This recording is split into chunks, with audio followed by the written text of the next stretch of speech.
नमस्कार बंधुरा नतून एक भिडियोते आपनादेर सकलके जानाई स्वागतम। এই মুহূর্তে আবহাওয়ার একটি বড়সড় আপডেট নিয়ে চলে এলাম। ইতিমধ্যে তৈরি হয়েছে ঘূর্ণিঝড় ইয়াগি বা টাইফুন ইয়াগি। এটা কিন্তু সাধারণ কোনো ঘূর্ণিঝড় নয়, এটি অতি শক্তিশালী ভয়ঙ্কর একটি ঘূর্ণিঝড় বা টাইফুন ইয়াগি। এবং সবথেকে বড় খবর হলো এটা কিন্তু বাংলার দিকে ধেয়ে আসছে। হ্যাঁ, আপনারা ঠিকই শুনেছেন, বাংলার দিকে কিন্তু ধেয়ে আসছে।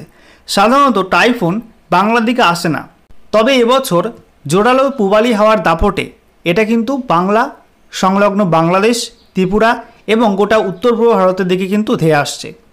আপনাদেরকে দেখাবো বিস্তারিত ইনফরমেশান, আপনাদেরকে জানাবো যে কোন গতিপথে এটা এগোবে এবং কতটা শক্তিশালী হবে পশ্চিমবঙ্গে, বাংলাদেশে এবং ত্রিপুরা সহ গোটা উত্তর পূর্ব ভারতে, আসামে এর কী এফেক্ট থাকবে, কোথায় কোথায় বৃষ্টিপাত হবে, ঝড় হতে পারে কিনা, সমস্ত আপডেট আপনাদের সঙ্গে শেয়ার করব এই ভিডিওটির মাধ্যমে। তার আগে আপনাদের প্রত্যেকে জানিয়ে রাখি, এই ঘূর্ণিঝড়টা কিন্তু এখন অতি শক্তিশালী ক্যাটাগরি 4-এ কিন্তু রয়েছে এবং এই মুহূর্তে তার গতিবেগ কিন্তু 230 কিলোমিটার বা তার উপরে রয়েছে। ঠিক আছে, তো বন্ধুরা বিস্তারিত আলোচনা করার আগে আপনাদের কাছে একটি অনুরোধ থাকবে, ভিডিওটি ভালো লেগে থাকলে এবং ইনফরমেটিভ বলে মনে হলে অবশ্যই আপনারা ভিডিওটা একটি করে লাইক করে দেবেন, অবশ্যই ভিডিওটি প্রচুর শেয়ার করবেন এবং সেই সঙ্গে নতুন দর্শক হয়ে থাকলে লেটেস্ট ভিডিওর আপডেট সবার প্রথমে পাওয়ার জন্য চ্যানেলটিকে সাবস্ক্রাইব করে নিয়ে পাশে থাকা বেল আইকনে ক্লিক করে অল নোটিফিকেশান অপশানটিকে অন করে রাখবেন। লেটেস্ট আপডেট আপনারা সবার প্রথমে পেয়ে যাবেন। সেই সঙ্গে আমাদের এই ভিডিওটি আপনি এই মুহূর্তে কোন জেলা থেকে দেখছেন বা কোন অঞ্চল থেকে দেখছেন অবশ্যই কিন্তু আপনাদের এরিয়ার নামটি কমেন্ট বক্সে লিখে জানিয়ে দেবেন, তাহলে আপনাদের এরিয়ার আবহাওয়ার পূর্বাভাস দিতে আমাদের সুবিধা হবে। ওকে, তো বন্ধুরা প্রথমে আমরা দেখে নেব লেটেস্ট স্যাটেলাইট ইমেজ অর্থাৎ উপগ্রহ চিত্র কী আপডেট দিচ্ছে। এই মুহূর্তে আপনারা দেখতে পাচ্ছেন লেটেস্ট স্যাটেলাইট ইমেজ, যেখানে আমরা প্রথমে নজর রাখবো ঘূর্ণিঝড় ইয়াগির দিকে। দেখতে পাচ্ছেন দক্ষিণ চীন সাগর ইতিমধ্যেই তৈরি হয়েছে ঘূর্ণিঝড় ইয়াগি বা টাইফুন ইয়াগি। প্রসঙ্গত আপনাদেরকে জানিয়ে রাখি, আমাদের বঙ্গোপসাগর এবং সংলগ্ন যে পাশে ভারতের পাশে যে আরব সাগর রয়েছে সেখানে কোনো ঘূর্ণিঝড় তৈরি হলে সেটাকে কিন্তু আমরা বলি সাইক্লোন। বিভিন্ন নাম হয়, কখনো আমফান, ফনি, বিভিন্ন নামকরণ করা হয়েছে, বিভিন্ন দেশ করেছে, তবে সেগুলোকে কিন্তু সাইক্লোন বলা হয়। দক্ষিণ চীন সাগরে যে সমস্ত ঘূর্ণিঝড়গুলি তৈরি হয় সেগুলোকে বলা হয় টাইফুন। ইতিমধ্যে টাইফুন ইয়াগি তৈরি হয়েছে। এই যে টাইফুনের নাম, যেটা ইয়াগি নামকরণ করা হয়েছে, এগুলো কিন্তু বিভিন্ন দেশ করে থাকে, বিভিন্ন সময় এর নাম পরিবর্তন হয়। ইতিমধ্যে এই ঘূর্ণিঝড়টির নাম টাইফুন ইয়াগি এবং দুর্ভাগ্যবশত এই টাইফুন কিন্তু আমাদের পশ্চিমবঙ্গের দিকে আসছে। প্রথমে বিভিন্ন দেশ পেরিয়ে এটা আসবে উত্তর পূর্ব ভারতে এবং তারপরে কিন্তু এটা আসাম এবং সেই সঙ্গে ত্রিপুরার কিছু অংশ হয়ে বাংলাদেশে প্রবেশ করবে। তারপরে বাংলাদেশ প্রবেশ করার পর সেটা কিন্তু আমাদের পশ্চিমবঙ্গের দিকে আসবে। ওকে, এবারে আপনাদেরকে দেখিয়ে দিই যে এই মুহূর্তে সেটা কীরকম রূপ নিয়েছে, একটু প্লে করে আপনাদের দেখিয়ে দিই। দেখতে পাচ্ছেন এই মুহূর্তে দক্ষিণ চীন সাগরে কতটা ভয়ঙ্কর রূপ নিয়ে একদম কুণ্ডলী আকারে কিন্তু এগোচ্ছে উপকূলের দিকে এবং এই মুহূর্তে যে আপডেট বিভিন্ন আবহাওয়া সংস্থা দিচ্ছে তার গতিবেগ কিন্তু 230 কিলোমিটার ওপর রয়েছে। 230 কিলোমিটার প্রতি ঘন্টায় এই গতিবেগ নিয়ে কিন্তু উপকূলের দিকে আসছে এবং এই মুহূর্তে ক্যাটাগরি 4 অর্থাৎ অতি ভয়ঙ্কর শক্তিশালী ঘূর্ণিঝড় রূপে কিন্তু সেটা অবস্থান করছে দক্ষিণ চীন সাগরে। এবারে আপনাদের ম্যাপ থেকে দেখাবো কিভাবে এই ঘূর্ণিঝড় ইয়াগি বা টাইফুন ইয়াগি ল্যান্ডফল করবে এবং কোন গতিপথে এগোবে এবং কিভাবে উত্তর পূর্ব ভারত তারপরে বাংলাদেশ হয়ে পশ্চিমবঙ্গের দিকে প্রবেশ করবে। দেখতে পাচ্ছেন আজকে 5ই সেপ্টেম্বর বৃহস্পতিবার রাতের দিকে টাইফুন ইয়াগি দক্ষিণ চীন সাগরে অবস্থান করছে। এরপরে শক্তি বাড়াতে বাড়াতে এটা কিন্তু উপকূলের দিকে ধেয়ে আসবে। তারপরে আমরা দেখতে পাচ্ছি যে আগামীকাল শুক্রবার 6 সেপ্টেম্বর সকালের দিকে কিন্তু সকাল 8টার দিকে এটা কিন্তু শক্তি বাড়াবে এবং দক্ষিণ চীন সাগরের যে একটা দ্বীপ রয়েছে হাইকু দেখতে পাচ্ছেন তার খুব কাছে চলে আসবে এবং ভয়ঙ্কর শক্তিশালী রূপ নিয়ে কিন্তু এগোবে উপকূলের দিকে। এরপরে আপনারা দেখতে পাচ্ছেন যে আগামীকাল দুপুরের দিকে কিন্তু এটা আরও উপকূলের কাছে চলে আসবে এবং তারপরে আমরা দেখতে পাচ্ছি যে সন্ধ্যা নাগাদ, আগামীকাল সন্ধ্যা নাগাদ এটা কিন্তু এই দুই যে ভূভাগ রয়েছে তার মধ্যবর্তী অঞ্চল দিয়ে এটা পাস হবে। পাস হওয়ার পর আমরা দেখতে পাচ্ছি তার পরের দিন 7ই সেপ্টেম্বর শনিবার এটা কিন্তু এই অঞ্চল ক্রস করে যাবে। শনিবার আমরা দেখতে পাচ্ছি সকালের দিকে এটা প্রায় উপকূলের কাছে চলে আসবে। দেখতেই পাচ্ছেন এটা কিন্তু প্রায় ভিয়েতনাম উপকূলের কাছে চলে আসবে। ঠিক আছে, এবং ধীরে ধীরে কিন্তু ল্যান্ডফলের প্রক্রিয়া শুরু হবে। এরপরে আপনারা দেখতে পাচ্ছেন শনিবার 7ই সেপ্টেম্বর দুপুরের সময় কিন্তু এটা ল্যান্ডফল করবে ভিয়েতনামে। এরপর দেখুন 7ই সেপ্টেম্বর শনিবার দুপুরে এটা কিন্তু ভিয়েতনামের মধ্যবর্তী অঞ্চলে পৌঁছে যাবে এবং এটা ধীরে ধীরে কিন্তু উত্তর পশ্চিম দিকে এগোবে। নেক্সট আমরা দেখতে পাচ্ছি 7 তারিখ রাতের দিকে এটা কিন্তু ভিয়েতনাম এবং সংলগ্ন চায়না বর্ডারের দিকে যাচ্ছে। নেক্সট আমরা দেখতে পাচ্ছি 8 তারিখ 28 সেপ্টেম্বর রবিবার সকালের দিকে এটা কিন্তু চায়না বর্ডার সংলগ্ন ভিয়েতনাম বর্ডার এবং সংলগ্ন যে লাওস বর্ডার রয়েছে, অর্থাৎ এই রিজিয়নটার উপর কিন্তু অবস্থান করবে। ঠিক আছে, নেক্সট আমরা দেখতে পাচ্ছি 8 তারিখ রবিবার দুপুরের দিকে এটা কিন্তু শক্তি হারাবে, গভীর নিম্নচাপের রূপ নেবে এবং এটা কিন্তু ধীরে ধীরে উত্তর পশ্চিম দিকে এগোবে এবং এরপরে আমরা দেখতে পাচ্ছি রবিবার রাতের দিকে এটা কিন্তু মায়ানমারে প্রবেশ করছে। মায়ানমার এবং সংলগ্ন যে চায়না বর্ডার এই অঞ্চলে প্রবেশ করছে। তারপর আমরা দেখতে পাচ্ছি 9 সেপ্টেম্বর সোমবার সকালের দিকে এটা কিন্তু সরাসরি মায়ানমারে পৌঁছে যাচ্ছে।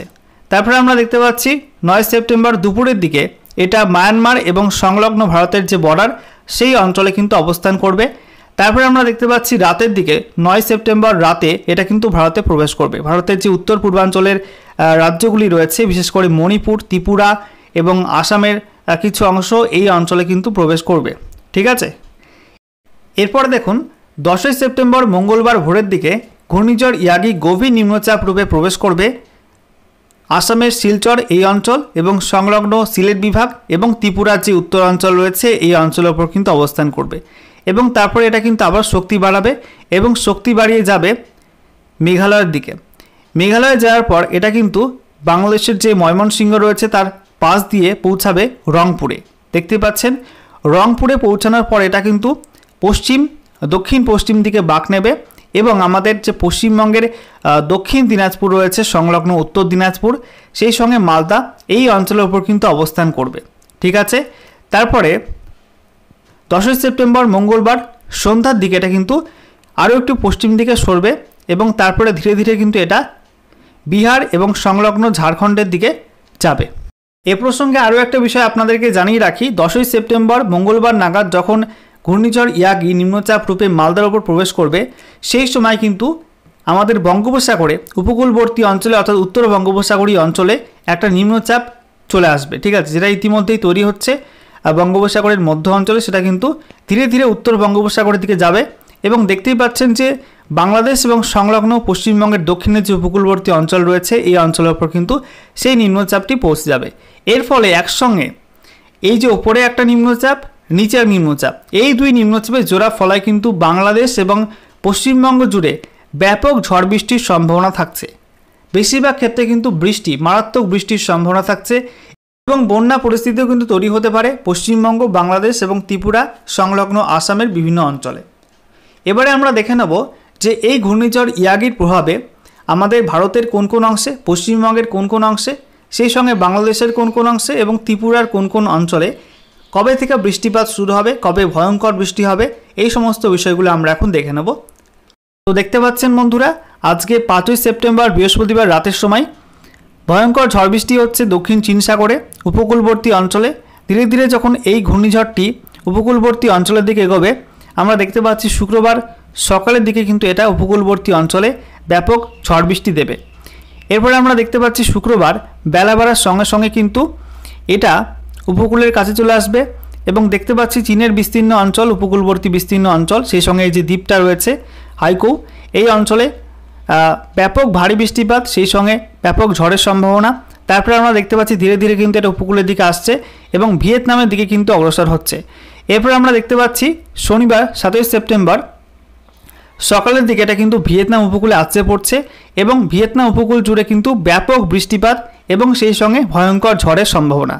নেক্সট আমরা দেখতে পাচ্ছি যে এটা কিন্তু ধীরে ধীরে উত্তর পশ্চিম দিকে এগোচ্ছে এবং আমরা দেখতে পাচ্ছি 7 তারিখ রাতের দিকে এটা কিন্তু ভিয়েতনামের উত্তর অংশ জুড়ে কিন্তু মারাত্মক বৃষ্টি এবং সেই সঙ্গে ভয়ঙ্কর ঝড় তাণ্ডব চালাবে।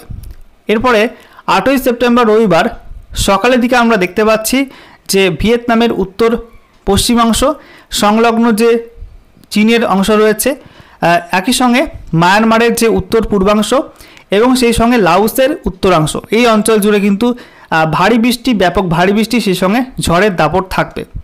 এরপর 8 সেপ্টেম্বর রাতের দিকে এটা কিন্তু ঘূর্ণিঝড় থাকবে না, গভীর নিম্নচাপে পরিণত হবে, যার জেরে ঝড়ের দাপট কমবে, তবে বৃষ্টিপাত কিন্তু অব্যাহত থাকবে।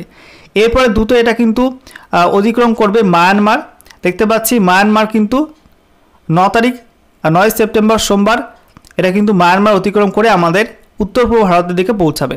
দেখতে পাচ্ছেন যে রাতের দিকে 9 সেপ্টেম্বর রাত 11টার দিকে কিন্তু এটা উত্তর পূর্ব ভারতে ব্যাপক বৃষ্টিপাতের পূর্বাভাস দিচ্ছে এবং মঙ্গলবার মধ্যরাতে কিন্তু এটা সমগ্র উত্তর পূর্ব ভারত জুড়ে অর্থাৎ মণিপুর, সেই সঙ্গে ত্রিপুরা, আসামের বিস্তীর্ণ অঞ্চল, মিজোরাম এই সমস্ত অঞ্চলে কিন্তু মারাত্মক বৃষ্টি দেবে এবং সেই সঙ্গে ঝোড়ো হাওয়ার দাপটও থাকবে।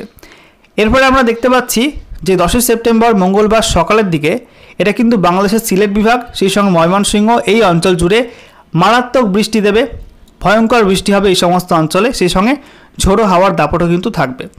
নেক্সট আমরা দেখতে পাচ্ছি যে 10 সেপ্টেম্বর এটা কিন্তু পশ্চিমবঙ্গে প্রবেশ করছে, মালদা এবং সংলগ্ন দক্ষিণ দিনাজপুর এই অঞ্চলে প্রবেশ করছে এবং এই অঞ্চল জুড়ে কিন্তু আবারও ভয়ঙ্কর বৃষ্টিপাত হবে। দেখতে পাচ্ছেন যে মালদাতে, সেই সঙ্গে দক্ষিণ দিনাজপুরে কিন্তু ব্যাপক বৃষ্টিপাত হবে, সেই সঙ্গে ঝোড়ো হাওয়ার দাপট থাকবে। ঠিক আছে, একই সঙ্গে বীরভূম, সেই সঙ্গে মুর্শিদাবাদ এবং উত্তর দিনাজপুরেও কিন্তু বেশ কিছু অঞ্চলে ভারী বৃষ্টিপাতের সম্ভাবনা থাকছে এবং তারপরে কিন্তু এটা ধীরে ধীরে পশ্চিম দিকে সরবে এবং পশ্চিম দিকে বিহার এবং ঝাড়খণ্ডের দিকে চলে যাবে, সেখানেও কিন্তু বৃষ্টি বাড়বে। ঠিক আছে।